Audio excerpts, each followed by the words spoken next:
வணக்கங்க. நான் உங்கள் இப்போ பார்க்குறேன். இன்றைக்கி பார்த்தீங்கன்னா கோழிங்களுக்கு வெத்தலை தண்ணி கொடுக்க போகிறோம். வெத்தலை தண்ணி அப்படின்றது பார்த்திங்கன்னா நம்ம வெத்தலையை நல்லா நறுக்கி அதுக்கப்புறம் மிக்சியில் போட்டு அடித்து நல்லா நைஸாக அரைச்சி ட்ரிங்கரில் தண்ணி கலந்து ஒவ்வொரு ட்ரிங்கர்லேயும் ஊற்ற போகிறோம்.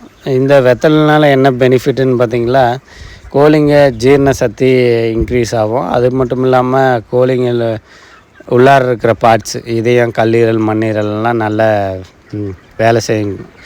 அதுக்காக வேண்டி தான் நம்ம கொடுக்குறோம். வெத்தலையில் நிறைய மருத்துவ குணங்கள் இருக்குது. அது நமக்கே தெரியும். ஜீரண சக்தி அதிகமாக இருக்கும். அது மட்டும் இல்லாமல் இந்த கோழியில் இப்போ நம்ம பார்த்திங்களா 3500 கோழி இருக்குது. இந்த கோழி பார்த்திங்களா 350 வெத்தலை நம்ம அரைச்சி ஒவ்வொரு ட்ரிங்கர்லேயும் கொடுக்குறோம். இந்த வெத்தலை தண்ணி கொடுக்குறதுனால பார்த்திங்களா நோய் எதிர்ப்பு சக்தி அதிகமாகும்.